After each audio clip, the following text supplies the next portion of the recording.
여호수아 3장 6절을 보겠습니다. 조금 앞으로 넘어가서 여호수아 3장 6절 말씀 함께 읽겠습니다. 시작.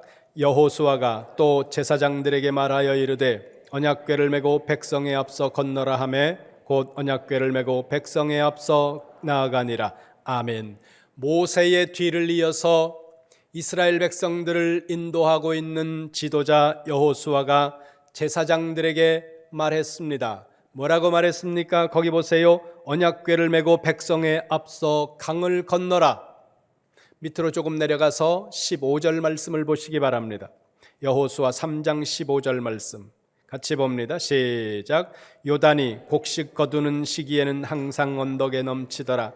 궤를 맨 자들이 요단에 이르며 궤를 맨 제사장들의 발이 물에 잠기자. 아멘.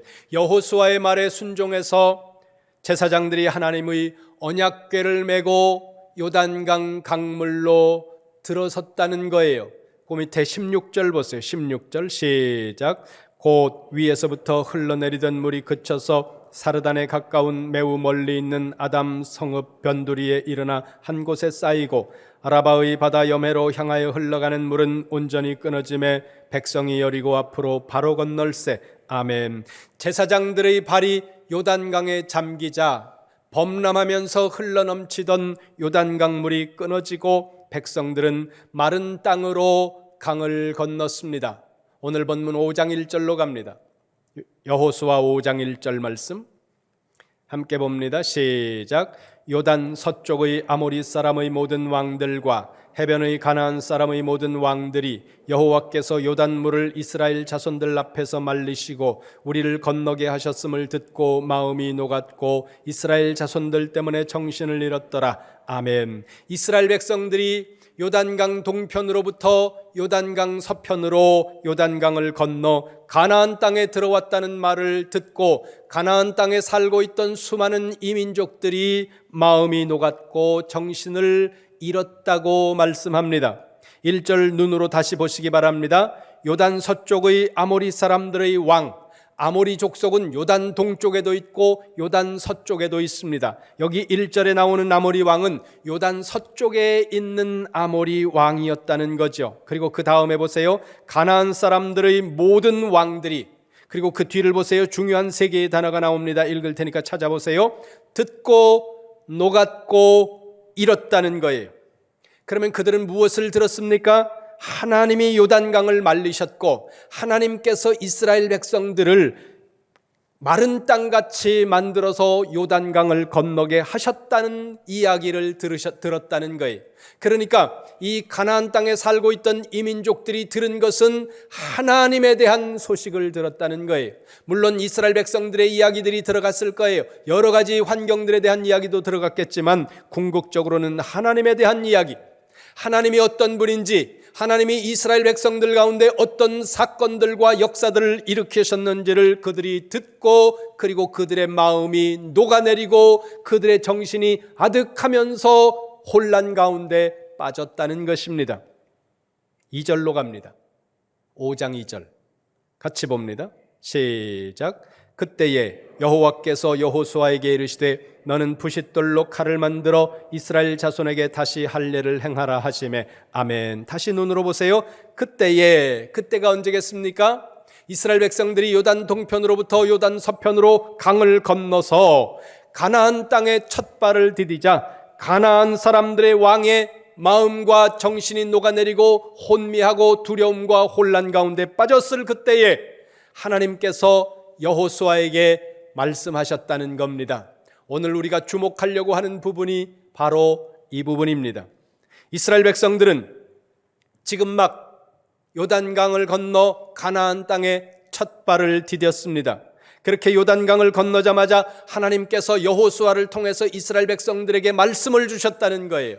뭐라고 말씀하셨을까요? 2절을 다시 눈으로 보세요. 그때에 여호와께서 여호수아에게 말씀하시는데 너는 뾰족한 돌칼을 만들어라.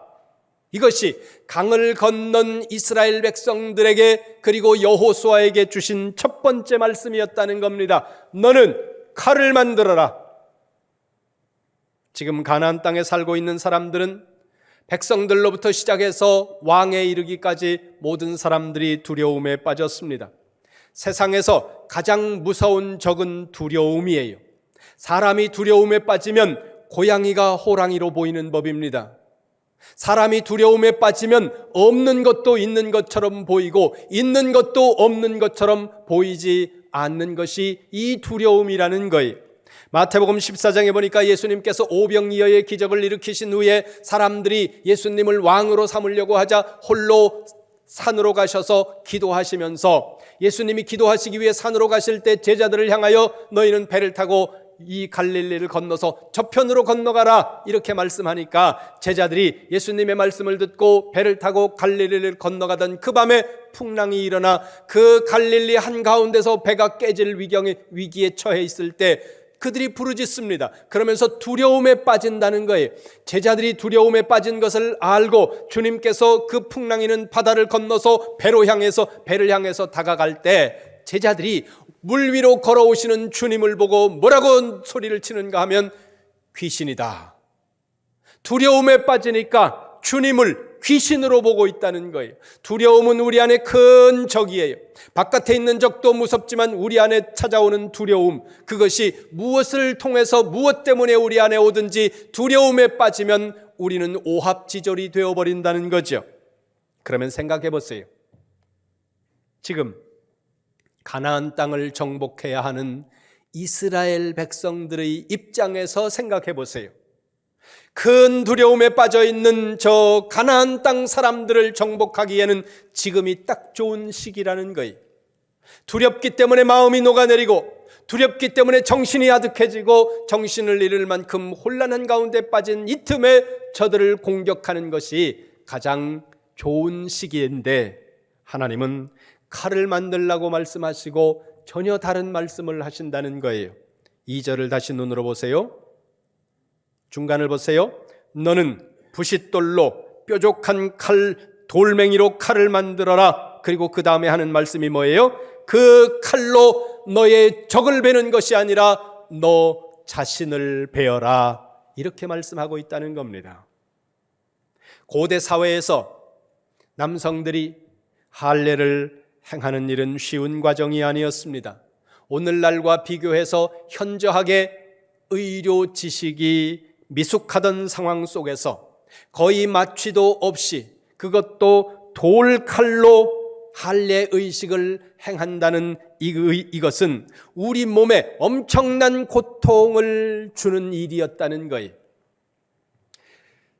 그 뒤에 보세요. 5장 8절. 여호수아 5장 8절입니다. 같이 봅니다. 시작. 또 그 모든 백성에게 할례 행하기를 마침에 백성이 진중 각 처소에 머물며 낫기를 기다릴 때에. 아멘. 할례를 행한 결과 모든 백성이 진중 자신의 처소에 누워서 고통이 그치기를, 그리고 걸을 수 없는 그 상황이 개선되기를 기다리면서 자기의 처소에서, 그 텐트 안에서, 천막 안에서 오로지 누워 있어야만 했다는 겁니다. 6장으로 갑니다. 여호수아 6장 1절. 같이 봅니다. 시작. 이스라엘 자손들로 말미암아 여리고는 굳게 닫혔고 출입하는 자가 없었더라. 아멘. 이스라엘 백성들은 요단강을 건넜습니다. 그러나 강을 건넌 이스라엘 백성들 앞에는 난공불락의 요새 같은 여리고성이 버티고 있는 거예요. 절대로 열릴 것 같지 않고 넘어설 수 없을 것 같은 견고한 여리고성이 그들 앞에 가로막고 있다는 거예요. 다시 1절 찬찬히 보세요. 앞부분을 보세요. 이스라엘 자손들로 말미암아, 이스라엘 백성들 때문에 여리고성이 견고하게 닫혀 있다는 거예요. 요단강을 건너기는 했지만 지금 이 사람들은 아직 한 뼘도 가나안 땅을 정복하지 못한 상태고, 비록 가나안 백성들과 그리고 왕들이 두려움에 빠졌다고는 하지만 그 땅에 살고 있는 그 수많은 사람들은 견고하고 그리고 앞서가는 무기로 무장이 되어 있던 사람들이었다는 겁니다. 눈앞에 거대한 성이 버티고 있습니다. 뒤에는 흘러가는 강이 있습니다. 그리고 그들은 자기들의 살을 베었기 때문에 걸을 수조차 없는 고통 속에서 몇 날을 누워있는 상황이라는 거예요. 상상해 보세요. 그 순간에 저들이 그 여리고 성문을 밀고 그리고 많은 사람들이, 군대가 쳐들어온다면 이 상황 속에서 이스라엘 백성들은 어떤 형편에 처할 것인가? 뒤에는 강이 있고 앞에는 여리고성이 있는 그 샌드위치 같은 상황 속에 놓여 있는 그 상황에서 지금 하나님은 이스라엘 백성들에게 자신의 몸을 베어라 이렇게 말씀하고 있다는 거예요. 창세기 34장에서 베델을 향해 가고 있는 야곱의 가족이 세겜이라는 지역에 잠시 머물게 됩니다. 그리고 그 세겜 지역에 있는 사람들을 보기 위해 나갔던 야곱의 딸 디나가 거기에서 안타깝게도 폭행을 당하는 일이 발생합니다. 이 수치스러움을 견디지 못해서 야곱의 아들들이 치를 떨다가 세겜의 사람들이 그 자녀들이 와서 너희 딸을 우리에게 달라 이렇게 요청하는 말을 듣고 야곱의 아들들이 이렇게 말합니다. 우리는 할례를 받은 민족이다. 너희가 할례를 받는다면 너희의 자녀들과 우리 딸을 혼인시킬 수 있어. 그래서 그 사람들이, 그 세겜에 있는 사람들이 그 말을 듣고 모두 다 할례를 받았습니다. 그리고 걸을 수 없는 상황에 모든 남자들이 누워있는 그 시기에 이 야곱의 아들들이 칼을 들고 세겜에 있는 모든 남자들을 도륙하는 사건이 발생합니다. 지금 이 요단강을 건너 여리고를 아직 정복하지 못한 이 상황 속에서 이스라엘 백성들이 할례로 인하여 고통하면서 진중에 누워있을 그때에 만일 전쟁이라도 난다면 그들은 몰살을 당할 수밖에 없는 지경이라는 거죠. 그런데 그 순간에 하나님께서 이스라엘 백성들을 향해서 칼을 만들어라, 그리고 그 칼로 적을 치는 것이 아니라 내 몸을 베어라, 그리고 그 몸을 베고 그 고통 가운데서 몇 날을 누워 있었다는 거예요. 왜 그랬습니까? 이스라엘 백성들이 마주하고 있는 그 가나안 땅에 있는 적들을 베기 전에 먼저 너 자신을 베고 그리고 잠잠히 누워서 하나님의 말씀에 순종하는 법부터 시작하는 것, 그것이 하나님이 원하시는 것이었다는 겁니다. 5장 6절로 갑니다. 5장 6절. 하나님께서는 이스라엘 백성들이 할례를 받고 누워있는 그 시간 동안에 무엇을 하기를 기대하셨을까요? 6절 말씀 함께 봅니다. 6절 시작. 이스라엘 자손들이 여호와의 음성을 청종하지 아니하므로 여호와께서 그들에게 대하여 맹세하사 그들의 조상들에게 맹세하여 우리에게 주리라고 하신 땅 곧 젖과 꿀이 흐르는 땅을 그들이 보지 못하게 하리라 하심에 애굽에서 나온 족속 중 곧 군사들이 다 멸절하기까지 40년 동안을 광야에서 헤매었더니. 아멘. 무슨 말씀입니까? 지난날 애굽에서 종이었던 이스라엘 백성들이 그 애굽에서 나왔지만 그들은 모두 40년 동안 광야에서 모래바람 속에 사라지는 소멸되는 인생들이었다는 겁니다. 왜 그랬습니까? 왜 하나님께서는 약속하셨는데 그 약속의 땅에 이스라엘 백성들로 하여금 들어가게 만드시는 것이 아니라 광야에서 사라지게 만드셨습니까? 6절 보세요. 맨 앞을 보세요. 이스라엘 자손들이 여호와의 음성을 청종하지 아니하므로, 하나님의 말씀에 순종하지 않았기 때문에 하나님의 약속의 백성들이 약속에 신실하게 반응하지 않은 그것 때문에 하나님이 이스라엘 백성들을 광야에서 사라지도록 만들었다는 겁니다. 이스라엘 백성들과 하나님은 어떤 관계입니까? 언약의 관계예요. 일반적인 단어로 바꾸면 약속의 관계라는 겁니다. 이걸 저 거리에 시장에 있는 언어로 바꾸면 계약 관계라는 겁니다. 하나님과 이스라엘 관계는 계약의 관계이고 오늘 우리와 하나님과의 관계도 계약의 관계라는 겁니다. 계약은 계약 당사자가 그 계약에 충실할 때에만 그 계약은 유효하다는 사실입니다. 그러면 할례는 뭡니까? 창세기로 갑니다. 구약성경 창세기 17장 11절입니다. 같이 봅니다. 시작. 너희는 포피를 베어라. 이것이 나와 너희 사이의 언약의 표징이니라. 아멘. 할례는 이스라엘 백성들에게 주셨던 언약의 표징이라는 거예요. 그럼 몸에 언약의 표징만 있으면 되느냐? 아니라는 거죠. 몸에 언약의 표징을 가졌음에도 불구하고 광야로 나온 이스라엘 백성들이 그 언약의 당사자인 하나님의 말씀에 순종하지 않음으로 말미암아 그들의 불순종으로 인해서 언약이 파기되었고, 언약이 파기된 그들은 광야에서 40년 동안 헤매면서 언약의 열매를 먹지 못하고 사라진 그런 존재들이 되고 말았다는 겁니다. 그래서 지금 하나님께서는 이스라엘 백성들을 가나안 땅을 건너자마자 가나안 땅에 첫 발을 디딘 그들로 하여금 들판에 누웠게 만드시고 언약을 갱신하게 하실 뿐만 아니라 하나님의 말씀에 순종하는 법부터 가르치고 계시는 중이라는 겁니다. 출애굽기를 봅니다. 창세기 뒤에 출애굽기 3장 18절 말씀. 시작. 그들이 네 말을 들으리니 너는 그들의 장로들과 함께 애굽 왕에게 이르기를 히브리 사람의 하나님 여호와께서 우리에게 임하셨은즉 우리가 우리 하나님 여호와께 제사를 드리려 하오니 사흘길쯤 광야로 가도록 허락하소서 하라. 아멘.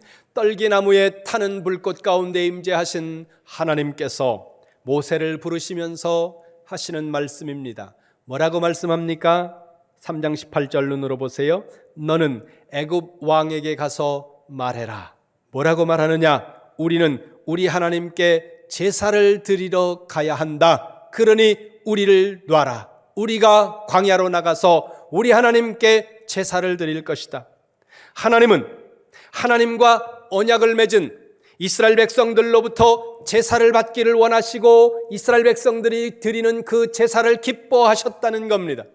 오늘 우리식으로 말하면 하나님은 우리가 드리는 예배를 원하시고 우리로 하여금 예배를 드리기를 기뻐하실 뿐만 아니라 우리가 드리는 이 예배를 하나님이 너무너무 기뻐하신다는 사실을 기억하시기를 주님의 이름으로 축원합니다. 그러면 여러분 생각하셔야 돼요. 내가 드리는 이 예배는 과연 하나님을 기쁘시게 하는 걸까? 내가 드리는 이 예배가 과연 하나님을 너무너무 행복하게 만들고 있는 예배인가? 여러분이 생각하셔야 된다는 거예요. 여러분이 이 예배 가운데 나오셔서 어떤 은혜를 받고 예배 가운데 어떤 응답을 받고 예배 가운데 여러분이 얼마나 행복하느냐, 그건 두 번째라는 거예요. 예배 가운데 나오실 때 여러분 가장 먼저 기억하셔야 하는 것은 이 예배가, 내가 드리는 이 예배가 하나님을 기쁘시게 할 수 있는가, 그것을 가장 먼저 물으셔야 된다는 겁니다. 그래서 구약 성경 레위기에 보면 이 27장밖에 안 되는 레위기에 제사라는 단어가 150번 넘게 반복되고 있습니다. 하나님은 이스라엘이라는 민족을 만들기 위해 야곱으로 하여금 12아들을 낳게 하시고 12지파를 만드시는데 그 12지파 중에서 레위지파 한 지파는 오롯이 하나님 앞에 제사 드리는 그 모든 일에만 집중하도록 하고 그들은 다른 일들을 하지 않도록 그 지파를 구별하셨고, 성경 외적인 자료이지만 자료마다 조금씩 다르기는 하지만 이스라엘 백성들이 하나님 앞에 예배를 드리기 위해 그 예배를, 제사를 드리기 위해 제사를 주관하는 직접적인 제사에 관여하는 제사장들이 많을 때는 한때는 7만 명 정도가 예루살렘에 있었다는 거예요. 어마어마한 숫자 아닙니까? 그 엄청난 사람들이 하나님 앞에 제사를 드리는 일들을 주관하게 하셨고, 한 지파는 온전히 제사와 관련된 일만 하도록 하실 만큼 하나님은 제사에 굉장히 관심을 가지고 계시는 분이었다는 거예요. 그런데 그 하나님이 사무엘상 15장에서 이렇게 말씀한다는 거예요. 보겠습니다. 사무엘상 15장 22절입니다.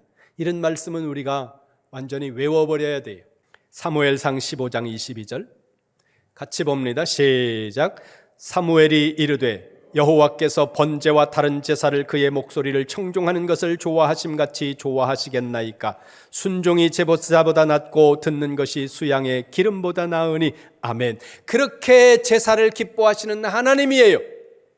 그런데 그 하나님이 이렇게 말씀하신다는 거죠. 하나님의 말씀에 순종하는 것이 그 좋아하시는 제사보다 더 중요하다. 그만큼 하나님은 순종을 중시 여긴다는 거죠. 왜 그렇습니까? 하나님은 이스라엘과, 하나님은 우리와 언약적 관계 속에 있기 때문이라는 거예요. 이제 이스라엘 백성들은 가나안 땅으로 들어갈 겁니다. 그 땅은 어떤 땅이에요? 지금까지 그들의 조상이 살아왔던 애굽에서의 노예살이의 삶과는 다른 삶입니다. 광야를 떠돌던 그 광야 시대와도 다른 삶이라는 거예요. 가나안 땅에 들어가면 이제 더 이상 그들은 노예가 아니고 떠돌이 민족이 아니라 자율적 정착민의 삶을 살기 시작할 것이라는 거예요. 그런데 그 삶에 위험이 있다는 거죠. 샬롬의 땅에서 샬롬이 커질수록, 정착민의 땅에서 안정이 더 확대될수록 평안과 그리고 익숙함은 그들로 하여금 이런 생각을 가지게 만든다는 거예요. 무슨 생각을요? 내가 지금 여기 이렇게 안정적으로 살고 내가 이렇게 풍요롭게 사는 이것은 나의 지식과 경험과 수고와 노력 때문이라는 생각을 사람들이 하게 된다는 거예요. 이것이 풍요와 안정이 우리에게 주는 심각한 위험이라는 겁니다. 가난하게 살라는 이야기가 아니에요. 우리가 풍요롭게 살아야죠. 여유 있게 넉넉하게 살아야 됩니다. 그러나 그 넉넉함과 풍요로움과 편안함과 안정이 우리에게 엄청난 위기를 준다는 것을 우리가 잊지 않아야 된다는 거예요. 그 평안과 그 풍요로움과 그 안정이 내가 잘해서, 내가 수고해서, 내가 노력한 그 결과로 나의 삶이 여기까지 왔고 그리고 앞으로도 나의 삶이 이어질 것이라는 그 생각을 하도록 우리를 미혹하고 유혹한다는 거예요. 그것이 안정된 삶의 어려움이라는 겁니다. 그런 점에서 가나안 땅은 축복의 땅이면서 동시에 유혹의 땅입니다. 오늘 우리 삶의 안정은, 오늘 우리 삶의 풍요로움은 축복이면서 동시에 우리에게 유혹이 된다는 사실을 잊지 말아야 된다는 거예요. 그걸 잘 보여주는 것이 구약 성경 중에 사사기라는 책입니다. 사사기에는 하나의 프레임이 나와요. 그 프레임이 뭐냐 하면 이스라엘 백성들이 범죄합니다. 이스라엘 백성들이 범죄하면 하나님은 이스라엘 백성들을 징계하기 위해 이방을 들어서 이스라엘 백성들을 압제합니다. 이스라엘 백성들이 압제를 당하면 그 압제 가운데서 고통하면서 부르짖습니다. 부르짖으면 하나님은 그들의 부르짖음을 들으시고 구원자 사사를 보냅니다. 구원자 사사가 와서 그들을 이방의 압제로부터 해방하면 그들은 하나님 앞에 감사하면서 행복한 삶을 사는 거죠. 그러다가 일정한 시간이 지나가면 그들은 다시 하나님 앞에 범죄하게 되고 그러면 하나님은 다시 그들을 이방의 압제 가운데 던져버리는 거예요. 이 프레임이 6번 반복되는 360년의 역사가 사사기라는 거예요. 왜 그들은 그거를 360년 동안 6번이나 반복할까요? 그것이 평안이 주는 위험이라는 거예요. 우리는 모두 평안하기를 원합니다. 편안하기를 원하고 풍요롭기를 원하고 건강하기를 원한다는 거예요. 그런데 그것이 주는 위기가 우리에게 분명히 있다고 하는 사실을 우리가 잊지 말아야 된다는 거죠.